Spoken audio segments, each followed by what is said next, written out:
저희가 지난주에는 지지난주였죠. 오병이어에 대한 말씀을 나눴습니다. 오병이어는 요한복음에서 네 번째 표적이라고 말씀을 나눴었죠. 예수님께서 그러니까 오병 떡 두 조각, 보리떡 두 조각과 5마리의 물고기를 가지고 5,000명을 먹었어요. 남자 5,000명이니까 대충 15,000명에서 2,000명이 되는 사람들을 먹이신 거죠. 그 오병이어의 사건을 보고 요한복음 6장 14절에 보니까 그 표적을 보고 사람들이 얘기합니다. 참으로 세상에 오실 그 선지자라. 기억하시죠? 제가 지지난주에 나왔던 말씀을 다시 리뷰하는 겁니다. 그 참으로 오실 그 선지자라. 그 말씀은 신명기서에서 이미 말씀을 했었어요. 내 하나님 여호와께서 너희 가운데 네 형제 중에서 너를 위하여 나와 같은 선지자 하나를 일으키시니 너희는 그의 말을 들을지니라. 여기서 모세가 나와 같은 선지자 하나를 일으킬 것이다 라고 하는 것은 첫 번째로 여호수아였어요. 그리고 궁극적으로는 후에 오실 예수님을 말씀하고 있습니다. 그러니까 나중에 나와 같은 선지자 예수님이 오실 것이다. 근데 나와 같은 모세와 같은 모세가 했던 일은 이스라엘 백성들을 세상이라고 하는 애국에서 인도에서 하나님의 땅으로 인도해낸 게 광야로 인도해냈을 때 그 광야에서 어떤 일을 하냐? 저녁에는 고기를 주어 먹이고 아침에는 떡으로 배불리 했습니다. 또 고기라는 단어가요 바사르라고 해서 복음이에요. 기쁜 소식입니다. 고기가 기쁜 소식을 주어서 먹여요. 저녁에 아침에는 떡 말씀이신 예수 그리스도 떡을 먹였다. 그러니까 아침 저녁으로 떡과 복음 기쁜 소식으로 먹였어요. 예수님께서 하신 게 이스라엘 백성들을 지금 갈릴리 바다 서편에서 동쪽으로 이동하셨어요. 빈들로 인도했습니다. 그 빈들이 곧 에레모스 광야라고 했죠. 광야로 인도에 내셔서 그곳에서 오병이어를 먹이신 거예요. 떡과 물고기를 먹이신 거예요. 그러니까 지금 오병이어의 사건은 결국 세상에 있던 우리를 인도에 내서 구별해 내서 거룩하게 해서 하나님의 말씀으로 우리를 먹이시겠다. 너희를 내 백성으로 만들어 가겠다. 그 말씀이 오병이어의 표적의 사건이었던 거예요. 그리고 나서 지금 오늘 말씀이 이어집니다. 오늘 물이 바다 위를 걸으시는 말씀이에요. 오늘 말씀은요 5번째 표적입니다. 오병이어가 요한복음에서 4번째 표적이었다면 이 바다 위를 걷는 표적은 5번째 표적입니다. 그 표적은 결국 예수님을 말씀한다고 했죠. 그렇다면 오늘 말씀대로 바다 위를 걷는 예수님은 결국 하나님이신 예수님을 드러내는 거예요. 그 내용은요. 바다 위를 걷는다. 결국 하나님이시구나. 그 내용인 거예요. 그래서 오늘 말씀을 저희가 나눠보면 예수께서 즉시 제자들을 재촉하사 자기가 무리를 보내는 동안에 배 타고 앞서 건너편 벳세다로 가게 하십니다. 즉시 재촉해서 다시 갈릴리 바다 서편으로 보내세요. 왜요? 첫 번째 이유는 47절 말씀처럼 날이 저물었기 때문에 이미 어두워졌어요. 이미 어두워졌기 때문에 빨리 가라. 재촉하십니다. 두 번째 이유는요. 요한복음에서 찾을 수 있습니다. 사람들이요. 이 표적을 봐요. 표적을 보고 오병이어의 표적을 보고 예수님을 임금으로 삼으려고 합니다. 그래서 예수님은 지금 십자가의 사역을 구원의 사역을 완전히 성취하시기 이전이에요. 그러니 지금 겉으로 드러내시질 않습니다. 그래서 나는 지금 세상의 임금으로 내가 설 수 없다. 그리고 산으로 가십니다. 첫 번째 이유는 아직 십자가 사역을 완수하시지 않았기 때문에. 두 번째 이유는 무엇일까요? 예수님께서 지금 많은 아픈 자들, 귀신 들린 자들, 나병 환자들 다 치유해 주셨어요. 귀신 쫓아내셨어요. 많은 표적들을 행하셨어요. 그랬더니 많은 사람들이 쫓아와요. 그 표적을 보고 쫓아옵니다. 당신 예수님은 우리의 왕이십니다. 영광을 돌립니다. 그런데 이사야서 43장 7절 보세요. 하나님께서 저와 여러분을 창조하시고 지으신 이유가 나에게 영광을 돌려라. 내가 너희를 통해서 영광 받기 위해서 내가 너희를 창조했고 내가 너희를 지었다라고 말씀하세요. 창조하셨어요. 우리를 만드셨어요. 지었다는 것은 만드시고 하나님의 백성으로 만들어 가는 게 지으신 거예요. 창조하시고 만들어 가겠다는 거예요. 영광받기 위해서. 근데 예수님이 지금 그 영광을 받으시는 거예요. 그래서 그 영광을요 하나님께 올려드리기 위해서 지금 삶을 피하시는 거예요. 그럼 모든 영광은 주님께 올려드리세요. 아멘. 저와 여러분이 받을 영광은 하나도 없습니다. 절대 하나도 없어요. 모든 영광은 오직 주님만 받으면 돼요. 그래서 고린도전서 10장 31절 보세요. 너희가 먹든지 마시든지 무엇을 하든지 다 하나님의 영광을 위하여 하라. 그런데요 32절 말씀에 유대인에게나 헬라인에게나 하나님의 교회나 거치는 자가 되지 말라. 하나님의 영광을 내가 가르치잖아요. 교회에 거치는 자가 된다는 거예요. 내가 조금이라도 영광을 내가 받으면 하나님을 대적하고 하나님의 일에 거치는 자가 된다고 좀 분명히 말씀하고 있습니다. 한국의 어떤 목사님께서 말씀해 주신 거예요. 그 목사님 교회에 한 100명 정도 되는 교회인데 그 교회에 장로인직이 있었습니다. 장로인직을 하니까 교회에서 추천을 하겠죠. 집사님들이 추천하겠죠. 근데 그 교회에 어떤 집사님 한 분이 계셨어요. 그 집사님이 소문이 어떻게 났냐? 교회 헌금을 엄청 많이 한다.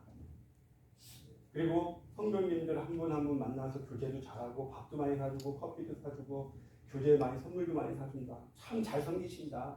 라고 소문이 났어요. 그래서 그런 소문이 있으니까 집사님 중에 한 분이 그분을 추천을 합니다. 장로 추천을 했어요. 그래서 다 모여서 총회가 열립니다. 그 총회 가운데 투표를 했죠. 무기명 투표를 했습니다. 장로로 됐을까요? 안 됐을까요? 당연히 안 됐으니까 제가 여쭤보겠죠. 당연히 안 됐습니다. 왜 안 됐을까요?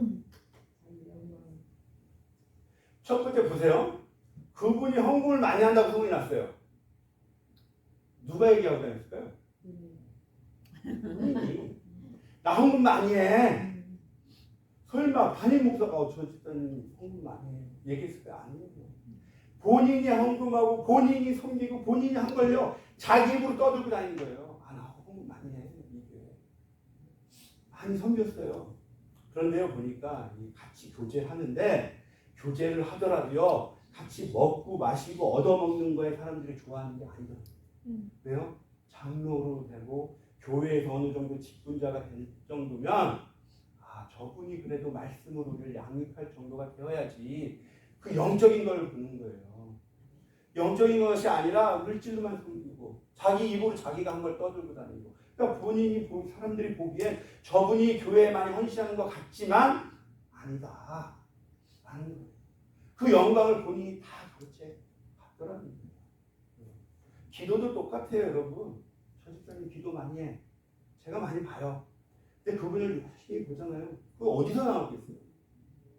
본인이 얘기하고 다니는 거예요. 다. 그런 얘기 안 해도 다 압니다. 알 사람들은. 똑같은 거예요. 모든 영광을 자기 입을 통해서 자기가 하는 순간 자기가 섬기고 했던 모든 일들은 끝입니다. 자기가 섬길 거, 자기가 할 희생하는 거는요 그냥 묵묵히 하세요. 묵묵히 주님은 다 하세요. 아멘. 주님은 다 하시고 다 갚아주십니다. 모든 영광은 오직 주님께만 올려드립니다. 소망합니다. 네. 46절에 무리를 작별하신 후에 기도하러 산으로 가십니다. 산은요 이 당시 구약에서도 여러분 많이 봤을 거예요. 가나안 땅에 들어갔을 때 산에 무엇이 있었어요? 산당들이 있었죠. 이방을 섬기던 그자들도 산은 높은 곳에 있으니까 하늘과 가까운 곳. 그래서 그곳은 신이 있을 거야. 신과 가까우니까 신과 더 많이 접촉할 거야. 가까울 거야 해서 산에다가 다 산당을 지었어요. 그래서 이스라엘 백성들뿐만 아니라 이방을 섬기는 자들조차도 산에는 신이 있다고 여겼어요. 시편 121편 1절과 2절 보세요. 내가 산을 향하여 눈을 들리라. 나의 도움이 어디서 없고 나의 도움은 천지를 지으신 여호와께로다. 저 산에는 여호와 하나님이 계신다고 믿었던 거예요. 실제로 신의 산에서 율법을 받잖아요.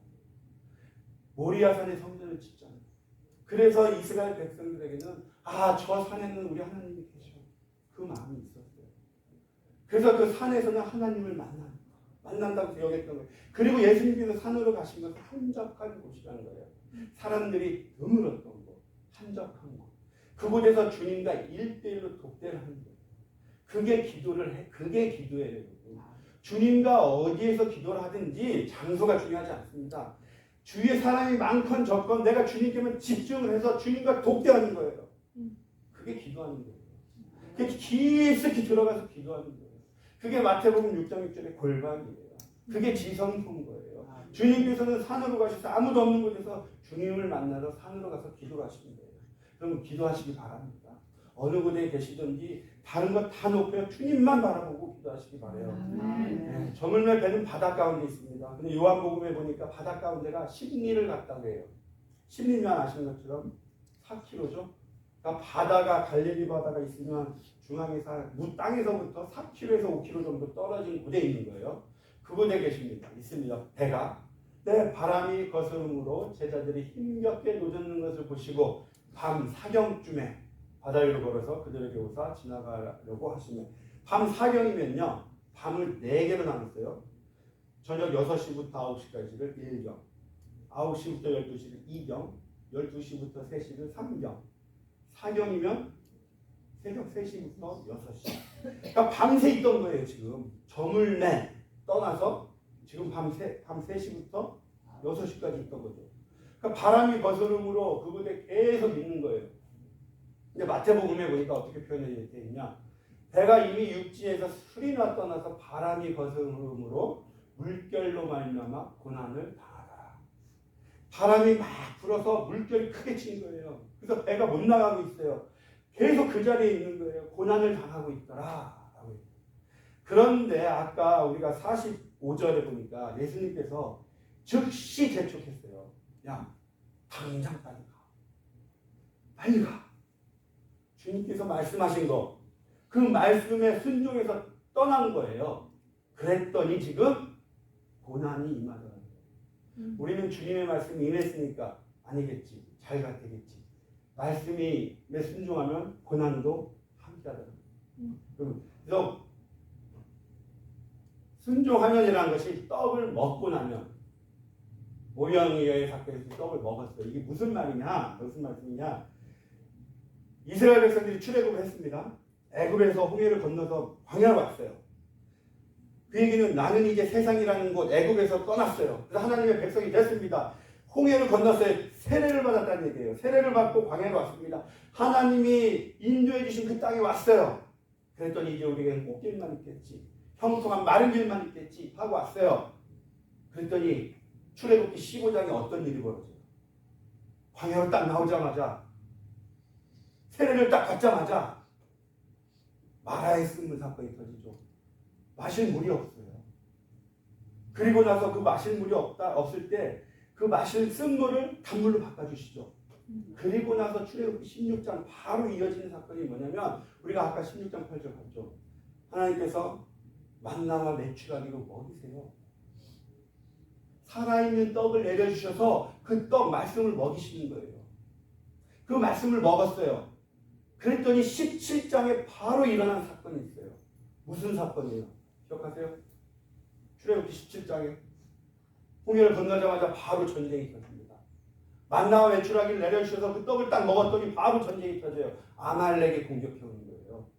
이제 하나님께서 인도하여 주시니 떡도 먹여주셨으니 말씀을 주셨으니 예수님이 내 안에 들어오셨으니 이제 나는 형통한 삶을 살 거야. 아니더라는 거예요. 아말렉이 바로 공격을 해 들어오더라는 거예요. 고난이 따르더라는 거예요. 내가 애굽에 있었으면 나에게는 아말렉의 공격이 없었어요. 근데 예수님을 믿자마자 세례를 받자마자 나는 이제 하나님께 속한 자입니다 라고 선포하자마자 아말렉의 공격이 있더라는 거예요. 그래서 그 아말렉이 상징하는 게 뭐냐? 과거로 돌아가. 너 예수님 믿기 이전 상태로 가. 얼마나 좋았어. 네가 주인된 삶을 살았더니 얼마나 좋았어. 돌아가. 그 고난이 임하더라는 거예요. 영적 악한 영의 공격이 임하더라는 거예요. 그 고난이 우리가 떡을 떼니까 예수님이 내 안에 들어오니까 그 고난이 임하더라는 거예요. 그리고 그 고난이 임했다는 것을 요한복음에서는 이렇게 표현하고 있습니다. 너희가 세상의 19절 세상에 속하였으면 세상이 너희들을 사랑했을 것이다. 그런데 너희는 세상에 속하지 아니했고 예수님께 속하였기 때문에 세상이 너희를 미워한다 라고 말씀합니다. 우리가 예수님께 속하는 순간 세상은 우리를 미워하게 되어 있어요. 그래서 우리에게 고난이 임하게 되어 있습니다. 그런데요, 그 고난을 두려워하지 마시기 바랍니다. 그 고난도 우리 주님께서는 형통함으로 바꿔주세요. 믿으시기 바랍니다. 요셉을 보세요. 요셉 30장 3절에 보세요. 노예로 팔려갔어요. 3절. 노예로 팔려갔는데 그 주인이 보니까 그는 범사에 형통하게 하셨더라. 지금 자기한테 노예로 팔려갔어요. 근데 요셉을 보니까 형통하대요. 23절 보세요. 감옥에 갇혔습니다. 이제 누명 쓰고 감옥에 갇혔는데 보니까 형통하더라. 노예로 팔리건 감옥에 갇히건 세상 사람들이 우리를 누명을 쓰이건 우리에게 험담을 하건 걱정하지 마세요. 아멘. 하나님 보시기에 하나님께서 형통하게 해주시더라고요. 세상 사람들이 볼 때 형통한 거예요. 아, 저 사람 잘 나가네. 좋은 집 좋은 차 살고 돈 잘 벌고 잘 나가네. 세상 사람들이 알아주네.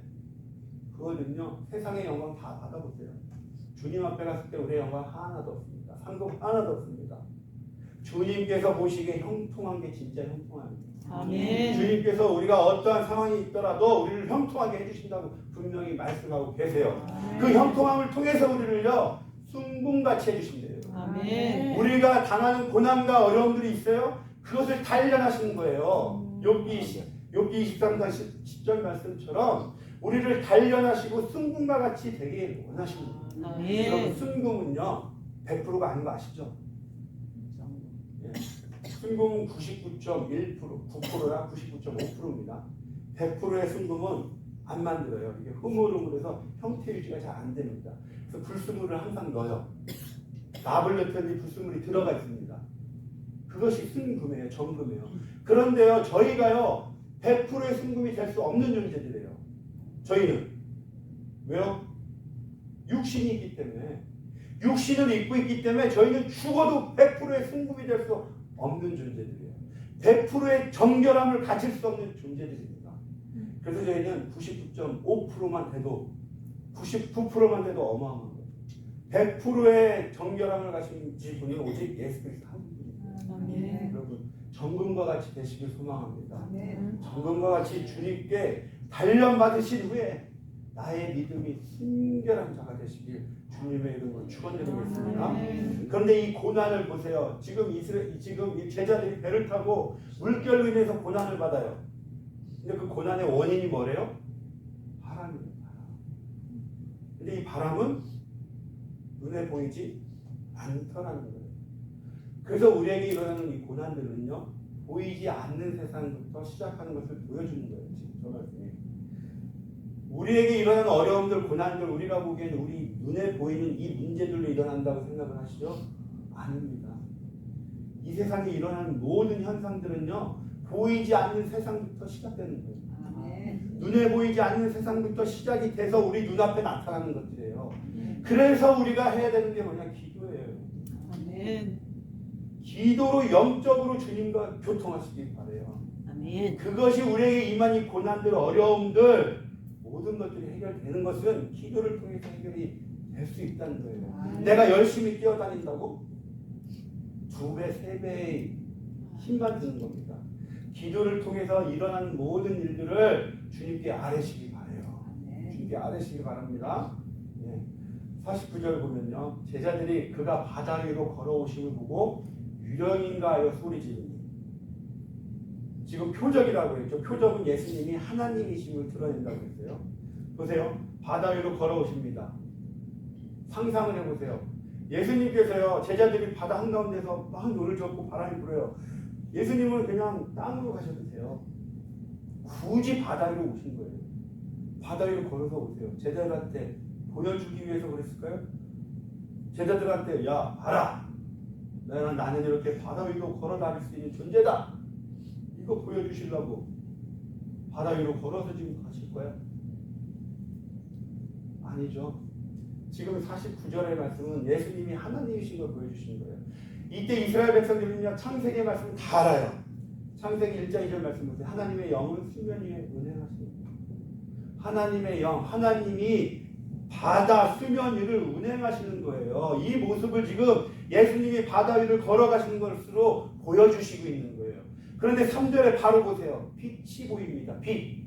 그런데 그 유령, 바다 위를 걸어서 오는데 사람들이 보니까 유령이에요. 그 유령을 보니까 어원이요, 발광, 불, 빛입니다. 이 투호스란 단어가 어디에 쓰이냐면 요한복음 1장에 쓰여요. 빛.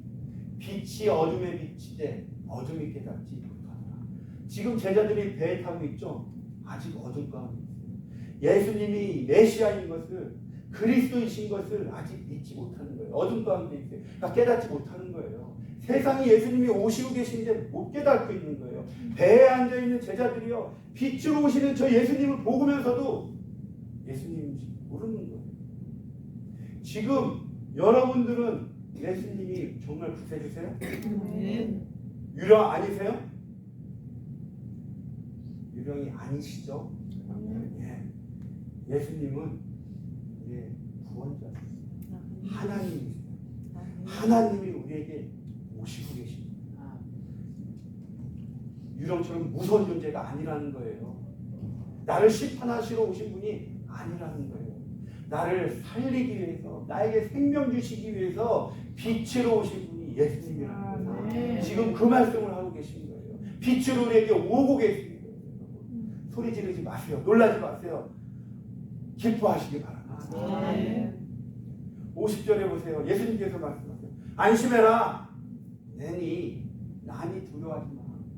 그래서 여기서 낸이란 단어가요, 헬라어로 에고에이니가 뭐냐면 나는 나다. 출애굽기 3장 14절에 모세에게 말씀하시잖아요. 나는 스스로 있는 자다. 그게 에고에이인데 지금 예수님께서 예수님의 입술을 통해서 말씀하시는 거예요. I am who I am. 나는 스스로 있는 자야. 내가 그 하나님이야. 그거를 지금 제자들에게 말씀하는 거예요. 내가 하나님이다. 믿지 않으니까 지금 그 말씀을 하고 계십니다. 믿으시기 바랍니다. 51절 볼게요. 배에 올라 그들에게 가시니 바람이 그치는지라 제자들이 마음에 심히 놀라니. 여러분, 예수님이요 배에 탔어요. 그랬더니 바람이 그칩니다. 예수님이 우리 안에 와 계세요. 그랬더니 고난이 임하지 않더라. 맞아요? 예수님이 배에 탔어요. 예수님이 우리 안에 임재하셨어요. 우리에게 임했어요. 내 안에 계세요. 그랬더니 바람이, 고난이 더 이상 오지 않던가요? 안 왔어요, 여러분들? 네, 와요. 예수님이 우리 안에 와 계셔도요, 고난은 똑같이 임합니다. 여러분, 고난 한 번도 안 왔어요? 똑같이 임하죠? 어려움들, 아픔들 그대로 오죠? 그대로 와요. 그런데 문제는 뭐겠어요? 똑같은 고난이 와도 바라보는 관점이 이제 바뀌더라는 거예요. 이 고난, 나를 정금과 같이 하시기 위한 거구나. 나를 하나님의 백성으로 만들기 위한 거구나. 나를 단련하시는 거구나. 그렇게 관점이 바뀌더라는 거예요. 그러면요, 그 고난이요, 고난으로 안 보여요. 그래서 고난이 없어지는 거예요. 그래서 비가 그치더라는 거예요. 똑같이 풍랑이 일어요. 비바람이 몰아쳐요. 폭풍이 일어요. 그래도 그러한 것들이 하나도 다들이 안 되더라. 왜요? 주님이 함께 하시니까. 주님이 이러한 고통 가운데, 고난 가운데 있다 할지라도 나를 형통해 주실 거니까. 아멘. 내가 지금 이 시간 죽는다 할지라도 나는 주님과 함께 있으니까. 아멘. 그 고난들이 두렵지 않고 고난이 오히려 형통이 되더라. 아멘. 그러니 나의 관점이 바뀌어요. 아멘. 여러분, 어떠한 고난과 어려움도요, 형통함으로 바꾸십니다. 아멘. 주님이 내 안에 반석으로 자리 잡고 계시면 다 형통함으로 바뀌게 되어 있습니다. 아멘. 52절. 이는 그들이 그 떡 떼시던 일을 깨닫지 못하고 두려 그 마음이 둔하여졌습니다. 지금 그 떡 떼던 일이요, 바로 12시간 그날 낮에 있던 일이에요. 해 저물 때쯤 대여섯 시쯤에 있던 일이에요. 그때 지금 이들이 고난을 받고 막 바닷 가운데 한가운데 있지만 그 불과 몇 시간 전에 있던 일들도 있고 있던 거예요. 예수님이 우리에게 떡과 물고기를 계속해서 주셨던 그 하나님이셨던 것을 바로 전에 몇 시간 전에 보고 체험을 했는데도 불구하고 깨닫지 못해요. 예수님이 바다 위로 건너오는 것을 놀래요. 현실이 더 예수님을 가리게 합니다. 여러분한테 무슨 일이 탁 터져보세요. 큰일이 탁 터져보세요. 말씀도 안 보이고요. 예수님도 안 보여요. 지금 이 문제밖에 안 보여요. 이 문제만 보다 보니까 내 안에 있던 말씀이고 뭐가 아무것도 다 보이지 않더라는 거예요. 여러분 이게 믿음이에요. 눈앞에 어떠한 일이 아무리 큰일이 사건이 터진다 할지라도요. 그 사건만 바라보지 마세요. 주님을 먼저 바라보시기 바랍니다. 눈앞에 있는 사건 때문에 망령되이 행한 자가 있습니다. 대표적으로 사울이 있었죠. 블레셋과의 전쟁이 있었어요. 하나님께 예배를 드려야 돼요. 제사를 드려야 돼요. 그런데 사무엘이 안 옵니다. 시간이 지나니까 블레셋은 저 눈앞에서 나를 죽이려고 온대요. 지금 준비하고 있어요. 막 올 것 같아요. 블레셋을 보니까 겁나요. 그런데 이스라엘 백성들은 한 명씩 무서워서 다 도망가고 있는 거예요. 그것을 사울이 보는 거예요. 그러니 자기가 빨리 예배를 드립니다. 그것을 보고 와서 왕이여 왜 망령되이 행하셨습니까? 사울은요 전쟁은 하나님께 속하였다는 것을 알고 있었어요. 그러나 현실이 딱 보이니까 생각이 안 나는 거예요. 그 두려움이 내 앞에 임하니까 말씀이고 예수님이고 다 뒷전이 되더라는 거예요. 여러분 그 상황이 되니까 망령되이 행하더라.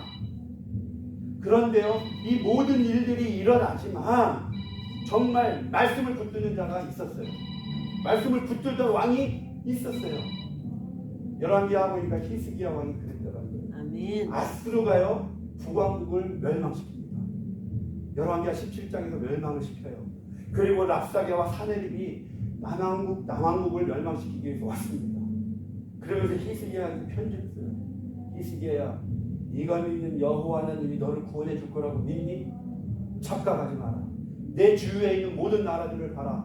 나 사내림이 다 멸망시켰다. 그들이 믿는 신들 내가 다 없앴어. 네가 믿는 여호와 웃기지도 마. 너 못 구해줘. 그러니까 나한테 항복해. 그 편지를 보낸 거예요.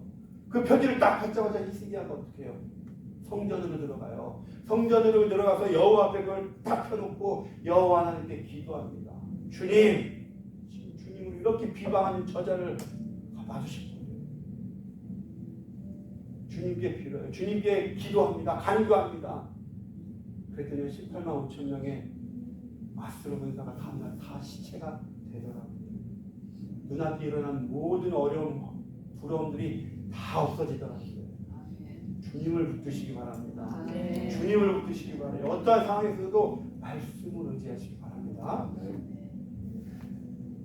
바다를 건너서 게네사렛 땅에 이릅니다. 배에서 내리는 사람들이 곧 예수인 줄을 알고 온 지방으로 달려 돌아다니며 예수께서 어디 계시단 말을 듣는 대로 병든자를 심상죄로 메고 나오니 아무데나 예수께서 들어가신 지방이나 도시나 마을에서 병자를 시장에 두고 예수께 그의 옷 가해라도 손을 대게 하시기를 간거니 손을 대는 자는 다 성함을 얻습니다. 자, 많은 백성들이 와서요 예수님이 가니까 예수님을 만져요. 예수님 성함을 얻습니다. 여러분 지금 이들이 성함을 얻은 게 옷을 만져서예요? 믿음 가운데 나와서 예수님께 나온 거로 구원을 받은 거예요? 믿음으로 나온 거죠. 우리가 신앙생활하는 동안에 구약의 이스라엘 백성처럼 착각할 때가 있어요. 언약궤가 우리를 구원해 주겠지. 전쟁 때 언약궤 갖고 나갔다가 블레셋을 뺏기잖아요. 십자가가 나를 구원해 주겠지. 물론 십자가가 굉장히 중요합니다. 우리 신앙생활에. 그러나 십자가가 아니에요. 십자가보다 더 중요한 예수님이에요. 십자가에 달려 돌아가시고 부활하신 그 예수님을 믿어야 돼요. 그 옷을 붙지 않는다고 나는 게 아니라는 거예요, 여러분. 예수님입니다. 예수님이 우리를 구원해 주시는 거예요. 아멘. 예수님 앞에 엎드리시기 바랍니다. 십자가 앞에 엎드리더라도 예수님의 앞에 엎드리시기 바라요. 예, 54절부터 보겠어요. 결론입니다, 여러분. 사람들이요, 막 달려 돌아다닌다는 게요, 막 뛰어다니는 거예요, 지금. 뛰어다니면서 예수님을 찾는 모습이에요. 예수님 어디 계셔? 예수님 저기 계시대. 막 뛰어가서 예수님 찾는 거예요. 그러면서 간구합니다. 우리를 낳게 됩니다. 그런데 다 떠나는 거예요. 여러분, 날마다 예수님을 찾으십니다. 예수님을요, 말씀으로 간구하시기 바랍니다. 우리가 말씀으로 주님을 안 만나면요, 말씀으로 내가 주님을 안 만나고 말씀을 읽지 않으면 병든 거예요. 큰 병 들어가요. 식욕 없어져요. 안 먹어도 안 아프대요. 병들었기 때문에 말씀 안 읽어도 멀쩡하대요. 영적으로 병든 거예요. 영적으로 아픈 거예요. 주님 찾으시기 바라요. 오늘도 주님 찾기 위해서 열심히 쫓아다니고 나가시기 바랍니다. 열심히 주님 어디 계세요? 주님 어디 계세요? 말씀으로 저를 좀 만나주세요. 주님. 말씀 묵상하시기 바랍니다. 묵상하시고 기도하시기 바랍니다. 그럴 때 성함이 일어나요. 아멘. 그럴 때 치유가 일어나요. 내가 영적으로 괴롭고 힘드세요? 주님 찾으세요. 뛰어다니면서 주님 간구하세요. 그러면 주님께서 우리를 성하게 해주세요. 아멘. 치유해 주세요. 회복시켜 주시겠다고 말씀하고 있어요. 주님을 열심히 찾아다니시는 저와 여러분이 되시길 주님의 이름으로 축원드리겠습니다. 아멘. 기도드리시겠습니다. 하나님 아버지 감사합니다. 우리의 삶이 먹든지 마시든지 주님의 영광을 위하여 살아가는 자들 될 수 있도록 축복하여 주시옵소서. 주님의 우리의 구원자이십니다. 주님만 바라보고 살아갈 수 있도록 하여 주시옵소서. 내 앞에 태산이 나타난다 할지라도, 내 앞에 내가 건널 수 없는 홍해와 같이 큰 바다가 나타난다 할지라도 주님께서 주시는 그 믿음으로 넘을 수 있게 하여 주시옵고, 그 믿음으로 건널 수 있도록 주님 우리 삶을 주장하여 주시옵소서. 믿음을 허락하여 주시옵소서. 감사드리며 예수님의 이름으로 기도드렸습니다. 아멘.